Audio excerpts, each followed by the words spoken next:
the 49ers would be targeting. And it made me take a deeper look at other players. And the three players that Trevor selected at 99, 101, and 102 are vastly different than the typical recycled draft targets, right, at these spots. And again, who knows? The 49ers might not be taking at 99, 101, 102. Those might be packaged and moved up. So, yeah, I want to make sure that we put all that into perspective. I think the best part is when you look at how we all kind of have names and we think the 49ers have needs, and we look at their needs and say, these are the players that fit those things. I think it's interesting to look around the league and look at the way that other people view the 49ers needs and how guys will fit. And I think this exercise in particular with this mock draft is a perfect example of that. It's a perfect example of how people believe guys fit with the 49ers. And I'm sure 49ers fans will have a lot of pushback. Again, these aren't my picks. These aren't my picks. These are Trevor Sikema's picks, if I'm pronouncing his name right. And I am going to evaluate those players. I had a chance to look at the mock, watch one or two of each person's game, find a way to figure out what they are, and then come up with something that I feel is going to be how the 49ers will use these players. But the mock drafts, I want to make sure before we get into this, they're an exercise, but they're not exactly right. I think you'll find that most mock drafts are wrong more than anything at this point, right? And I think most mock drafts overall, even like Mel Kiper, the biggest guys, they usually miss because you never know what other teams are looking at. Okay, so let's get into Trevor's picks.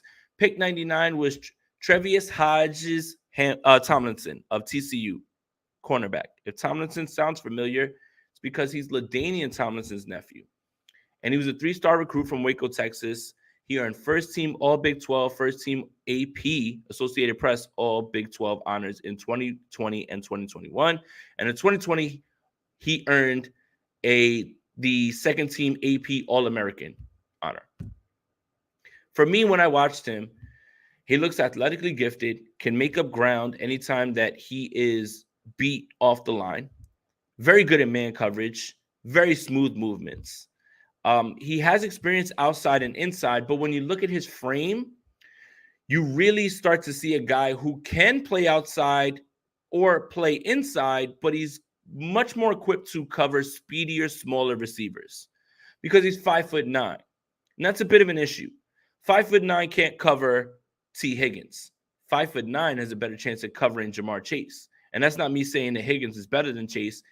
It's his attributes match up better. So when you look at that, I think he is more primed to be a nickel corner at the next level because of his size.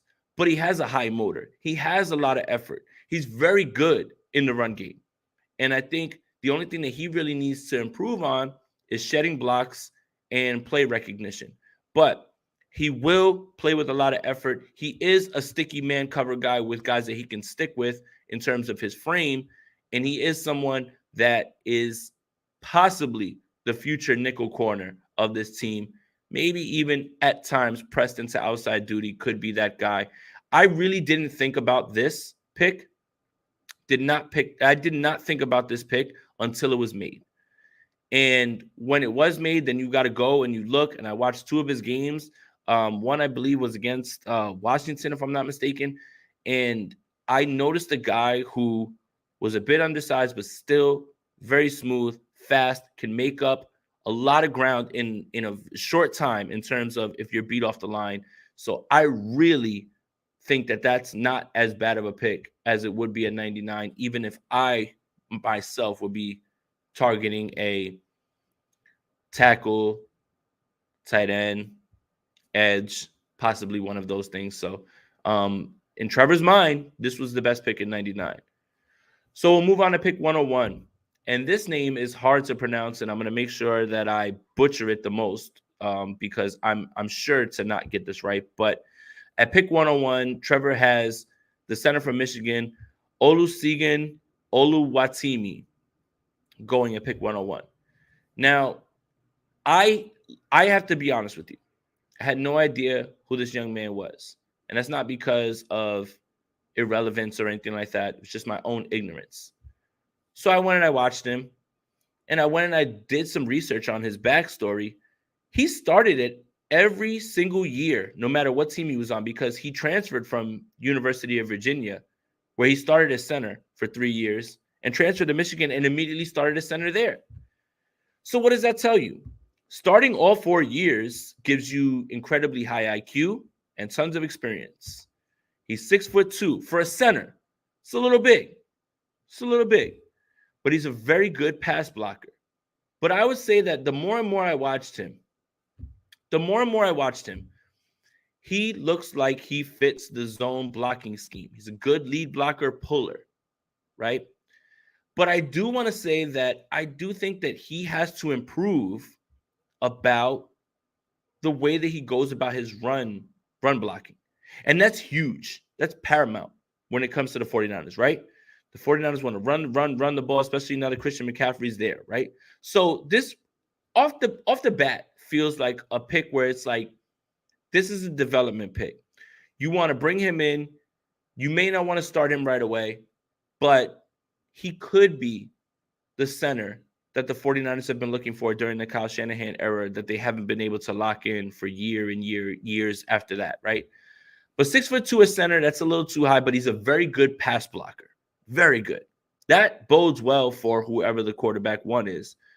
But when you look at what the 49ers want to do, Oluwatimi feels like he needs development in that portion of the run game, in the run blocking. But for me, he can get development, and he's good at zone blocking. With his lower half, he needs to improve. He needs to be a little bit tougher. But in terms of experience, high football IQ, understanding zone blocking schemes, I think he's a good fit. I really do. And I love the fact that this mock draft made me look at players that I normally wouldn't have evaluated, normally wouldn't have looked at, because I had my own players in mind. This is what's the part of the draft process that I think a lot of people forget, is when you become enamored with your target, with your draft crush, you ignore everyone else. Unless you're one of those super draft enthusiasts who I envy. You guys grind the film, you look, you continue to look over and over, and you find those players that fit.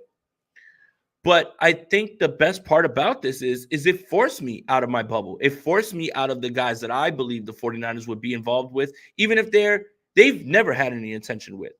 I only pay attention to who they've met with, which meetings don't mean anything. Meetings don't mean a thing in terms of who does that mean that they're going to be drafted, right?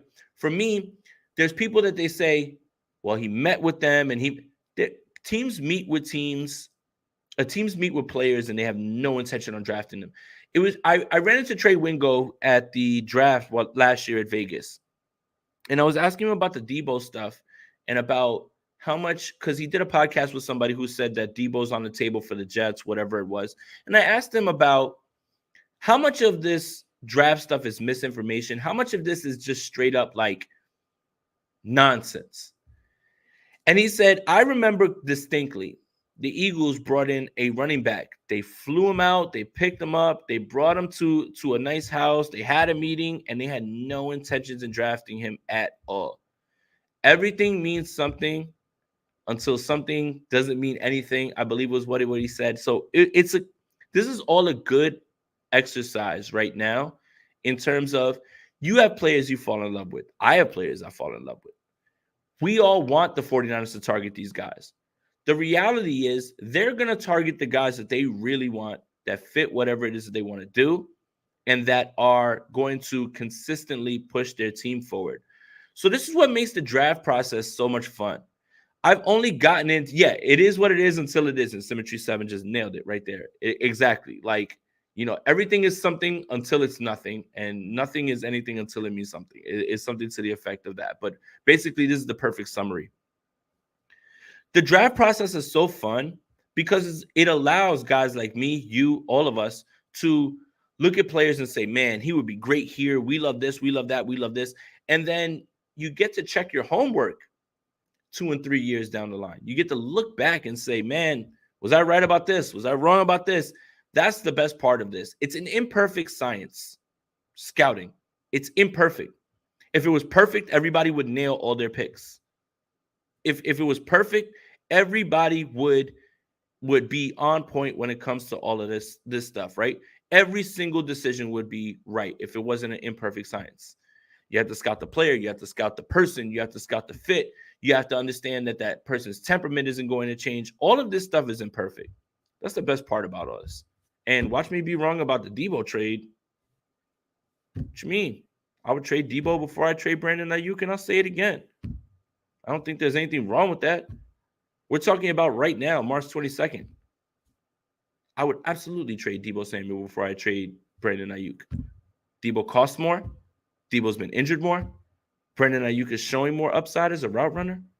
What's wrong with what I said about that? I don't even think that was a hot take. And if Debo Samuel goes out there and he puts up 2,000 yards, great. You know who that's great for? The 49ers. It's not about being right. I'm talking about right now, March 22nd. Either way, let's move on to this third pick. Pick 102, and this one I have a little bit more of a question mark about with Trevor Sikkema. He selected at 102 Ivan Pace Jr. from Cincinnati. I'm familiar with him, but I wasn't exactly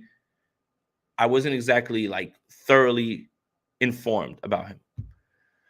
When you watch him, you notice he plays like his hair's on fire. He's fast. He has a nose for the football. His strengths are just his quick burst and his toughness, right? Like this is a guy who wants to get in on every single tackle. Sounds like a two linebackers that we know that we already have right now at this point, right?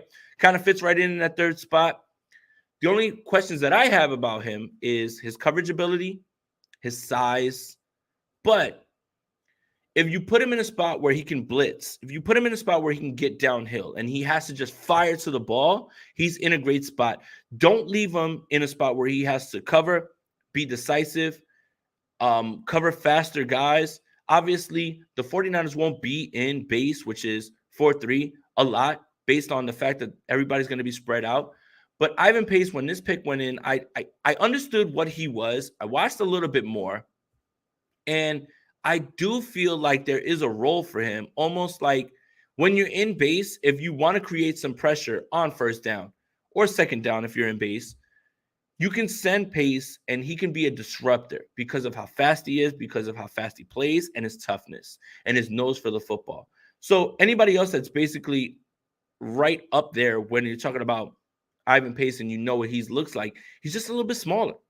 It's a little bit smaller. That's it. But at 102, I don't know if I would have went that route. So that's why, again, like we're talking right now about mock drafts and how Trevor Sikkema, who I think Tampa Bay trades his name, so I think he covers the Bucs more than anything. He does work for PFF now. It's great to watch these mock drafts happen because right now I just pointed out that the center that he drafted from Michigan has problems in the run game, I feel. And doesn't it seem like you need to be more inclined to the run game than pass in terms of what this organization is looking for? And then with Pace Jr., he's a little bit smaller, but he can't cover. And Fred Warner and Dre Greenlaw are converted safeties.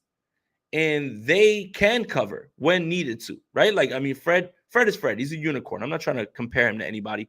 He can carry number 3 up the seam. Dre Greenlaw has made plays on the ball. For me, I think this is the exercise. This is what it is.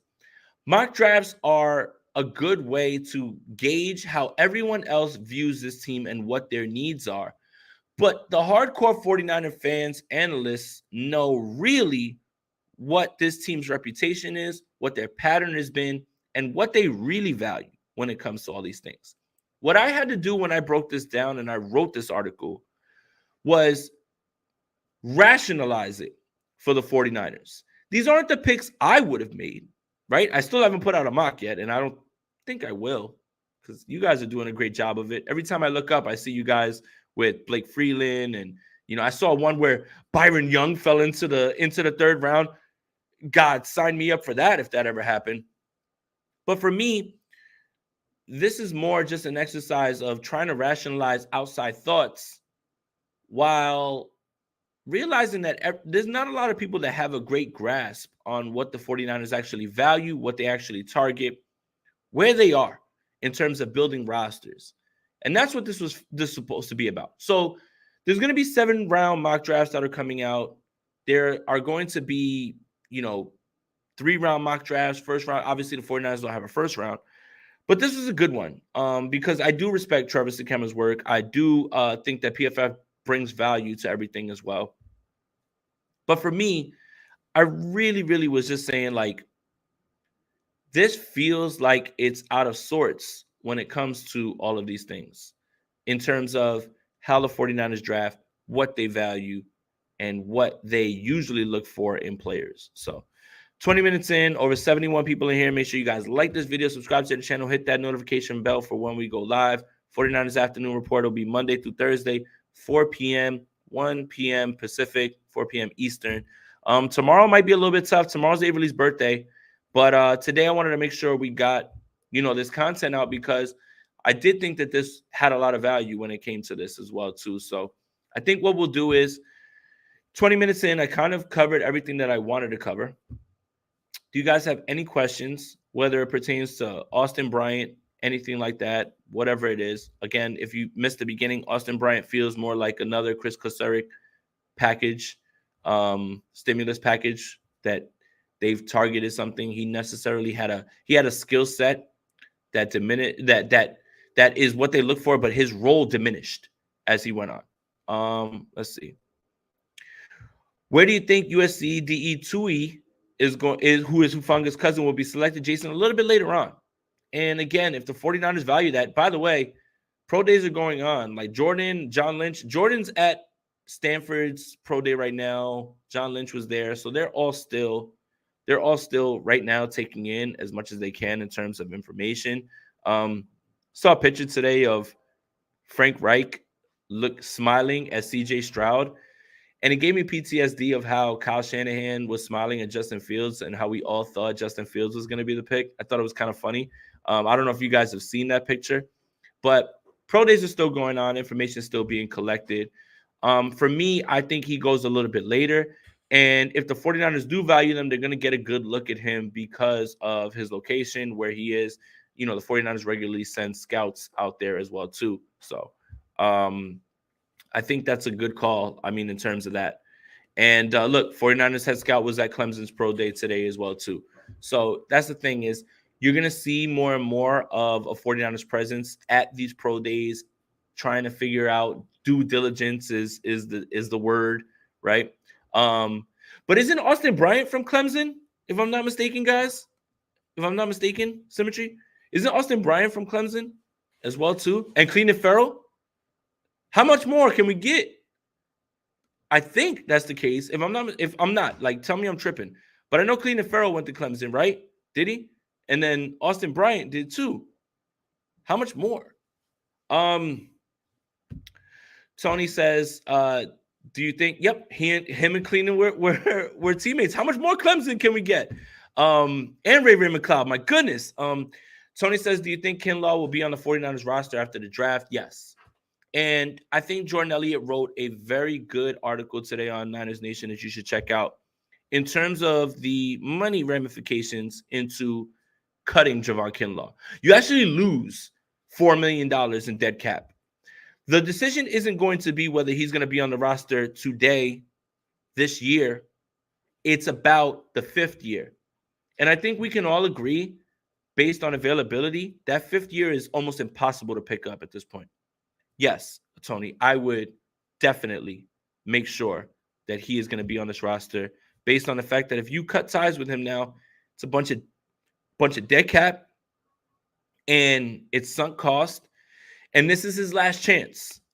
A lot of that article has a bunch of things from Dr. Narav Panja, who I love the doc, man. He's a friend of the podcast, friend of the channel. Explained that everything that he's doing to ramp up right now, this is the most important part. So, yes, I 100% expect Kinlaw to be on this roster. How much will his role grow? is probably less at this point, Hargrave and Armstead. Now you put yourself in a spot where you're a rotational guy. But yeah, I don't know. I don't think that they can cut him, especially when you look at how much money they'd lose. Clearing his money off the books doesn't make more money for them in the cap. So I do think Kinlaw is going to be around. Shout out to you, Tony. Appreciate you, man. And you guys are having an argument about South Carolina and Clemson guys as well, too. I do want to get to this real quick. Let me see. I thought I saw it up here. My boy Dean, happy early birthday, Averly. Yeah, she's in here screaming about her cumpleaños and her party that she wants to have and everything as well, too. So a little bit of a shock, but next week, that's what we're doing. We're taking her to Florida. I don't know if it's Disneyland, Disney World, whatever the one that's in Orlando is the one that we're going to take her to for her birthday. So she doesn't know that unless she can hear me from over there. But yeah, should be fun either way. 25 minutes in, almost 100 people in here. Make sure you like this video, subscribe to the channel, hit that notification bell for when we go live. Going to try to stuff as much content as I can this week into YouTube and everything. And also, man, vote for me in the March Madness bracket. I know I'm facing Vish, who's a legend, but after smoking Rob, starting to feel it now. Starting to feel the love. Starting to feel it. Rob was so happy. He wanted to win. He was like, man, I'm going to get you. And I was just like, you know what, man? I got to mobilize the army. The squad was deep. We put numbers up. So if you want me to move on to the next round, let's go. Make sure you go over to GS podcast. They have the link up there. And, if I lose to Vish, I lose to Vish. But if y'all want me to move on, let's move on. Rombo's not in it, Remilia. He's not in it. Just like the Rams ain't in it. Sorry. So, yeah, make sure. I'm in the Elite 8, me versus Vish, Croc versus Barrows, Grant versus Mayoko, and, goodness, what's the other one? Oh, Jordan against, I think it's Jordan against Barrows, and Croc against, let me look it up. Yeah, Croc versus Cam Inman right there. So hold on. Let me see if I can shoot the link in here and throw it up. You guys can vote. You guys can. There's no sort of. All right, here we go. I got the link now. There's no limit to it. You definitely can vote as many times as you want, and that's for everybody. So let's see. There we go.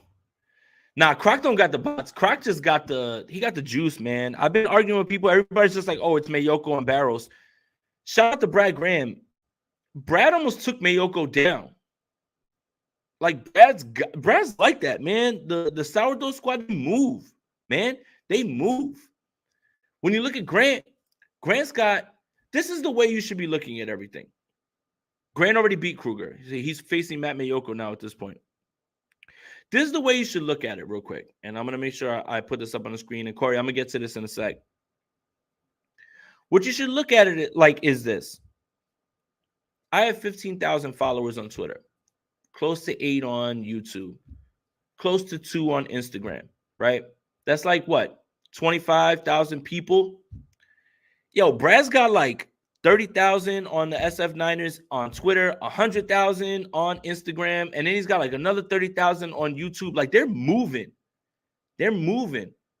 So when everybody's looking at this and they're like, oh, how can this guy win? How can this guy win? Well, first of all, Matt Mayoko, Matt Barrows, Cam Inman, they're not tweeting this stuff out. They don't care about any of this.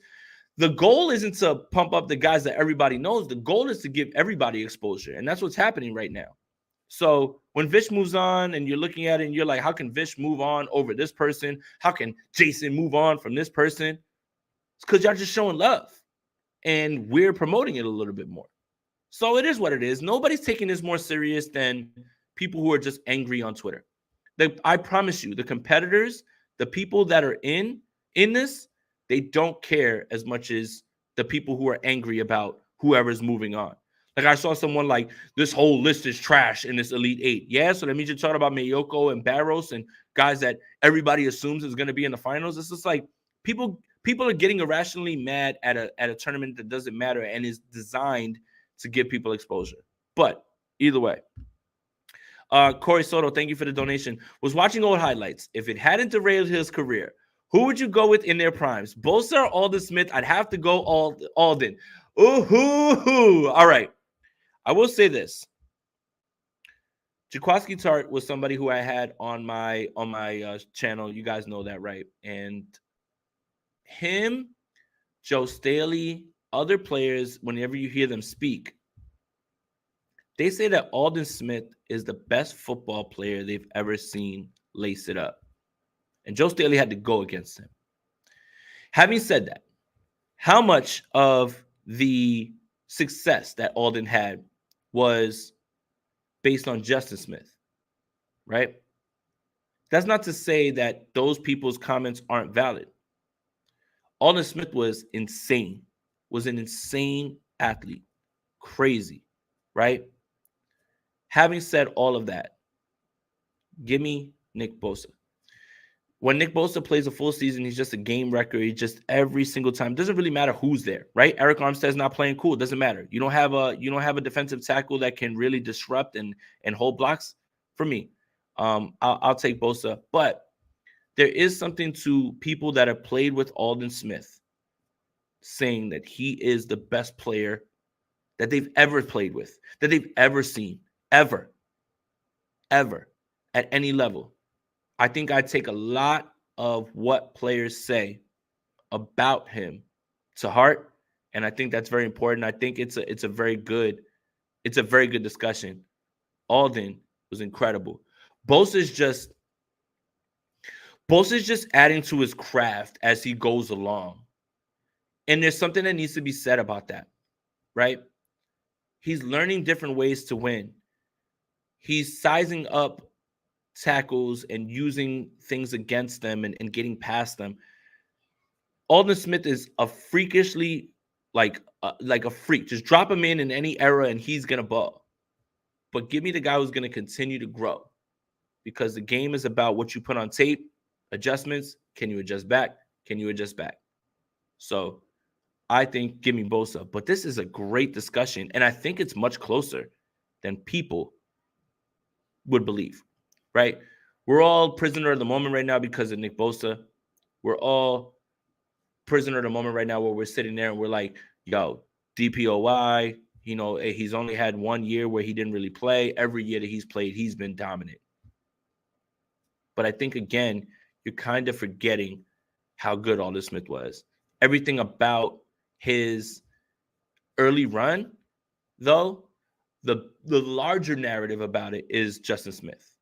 That's always going to be the larger narrative about that. That's always going to be what people point to. Well, you need Justin Smith to eat up those blocks, and then Alden can be eating by himself. But, man, 5.5, he had 4 sacks in that Steelers game on Monday Night Football against the Bears. I feel like it felt like he had 12 sacks. Alden was special. Alden was special, man. Alden was a baller, man. And they nailed that pick. It's just unfortunate what happened to him. But, yeah, I love this discussion because, again, it kind of just points out where we are in terms of discussion, in terms of timelines. Okay, Nick Bosa is doing what he's doing. Defensive Player of the Year, love him. Look at where he was drafted. Alden Smith did what he did, but there's a larger narrative that Justin Smith contributed to that more than just his own play. So, yeah. But for me, just again, I think I side with Nick because I've watched him year after year add more to his bag, add more technically, instead of just relying on, well, I'm just going to get off the ball faster and I'm just going to try to bend. And you know what? I can't bend against this guy. I have hands. I can move him to one way and get through. Okay, I can bend against this guy, or I can get off of the ball fast. I just feel like Bosa is adding to his bag, and every single year that you've seen him grow. You've seen him get better. Again, could be prisoner of the moment, but I love this discussion. And this discussion is far closer than people want to say. I don't care what anybody says.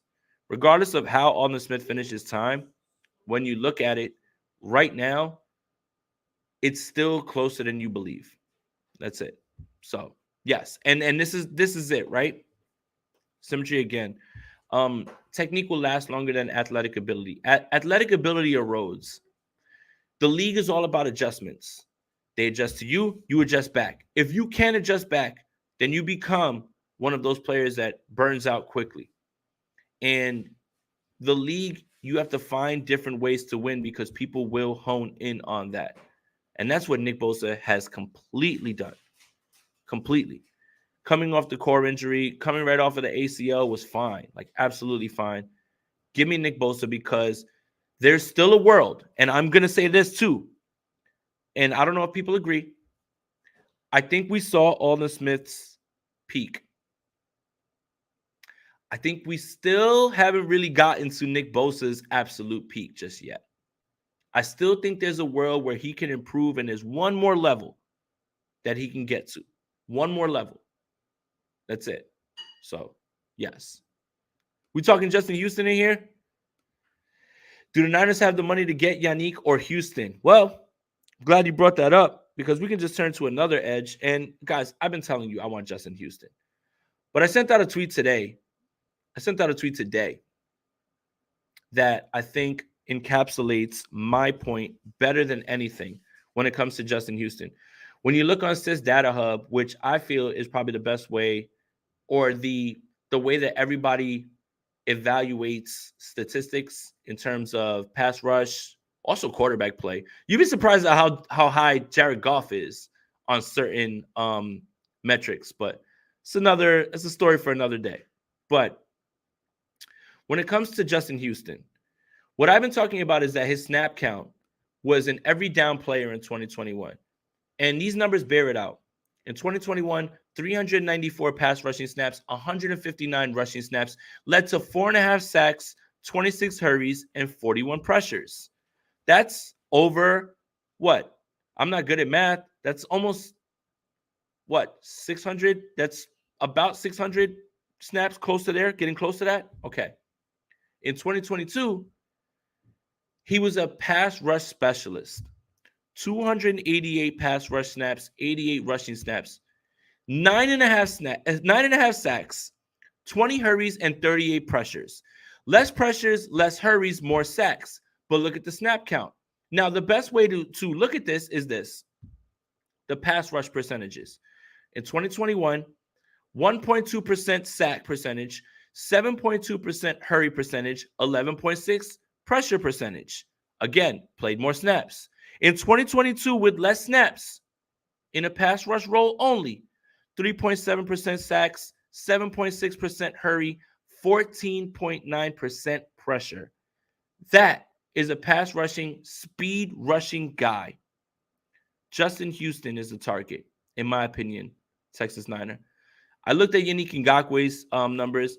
They're very good. Yannick Ngakoue got some coverage sacks, I feel, when I look back and I watched him a little bit more. Justin Houston was just absolutely carrying this Baltimore pass rush in pass-heavy situations. Give me Justin Houston. Justin Houston last year, for 9.5 sacks, all those pressures and those pressure percentages, made $3.5 million. $3.5 million. $3 million guaranteed to a guy who is going to be consistently the speed rusher that you've been missing since D Ford has been gone. Sign me up. Sign me up. Just go for it. So right now, it seems like the money isn't exactly flowing. There's restructures that you can have. I'm sure there will be. And again, like a lot of the money doesn't hit. Like, for instance, Miles Hartfield's deal came out today. Cost him $0 against the cap and $0 guaranteed money. There's no guarantee that Miles Hartfield makes this roster. So there's going to be decisions that need to be made. I think the 49ers are still, again, the market's developing for everybody. Everybody's kind of taking their time while they do their due diligence at these pro days and evaluate more and more and more. They'll have a better sense of where they are, where the board's going to lie, what they can get. So for me, right now, it's more and more likely that you're going to see them spend for an edge while allowing Drake Jackson to develop. Drake Jackson should hit that 500 snap threshold this year. And I think David Lombardi tweeted that out today. So that's probably why it's stuck in my mind. But I want Justin Houston. give me Justin Houston based on cheapness, leadership, and his production. I mean, he's just a guy you can plug and play. And on third down, if it's an obvious passing down, you line him up on one side, line Bosa up on the other side, Hargrave, Armstead, good luck. That's as close as you're getting to the 2019 defensive line of D Ford, Nick Bosa, Armstead, and Buckner. It's the closest. So that's probably where I'm at when it comes to the Houston thing. Everything's kind of really slowed down. And I asked KP today about that. I said, man, is it me or is everything slow? And he says, nah, kind of free agency slows down after the first Thursday. That's where we are. Right now, there was a trade today. Elijah Moore got traded to the Cleveland Browns. Love Elijah Moore. Love that for the Cleveland Browns. They're great. But yeah, there's a lot more to be done. A lot of time between now and the draft, more than a month. Post June 1st, cap casualties, all of those things are happening. So, yeah. But I'm going to get out of here.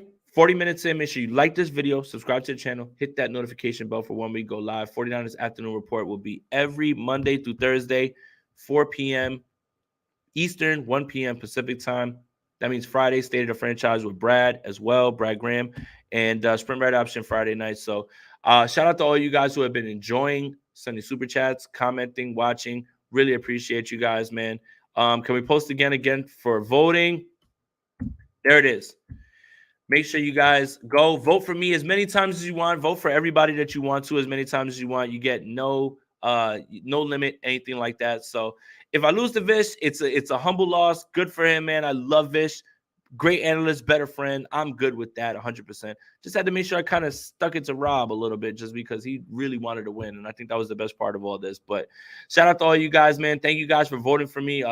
We moved on to the next round. Hopefully we move on to the next round. Either way, I'm going to be here for you guys. Shout out to the faithful. Enjoy the rest of your day. And as always, let's go Niners. Welcome, everybody. Let's go Niners. My name is Jason Aponte.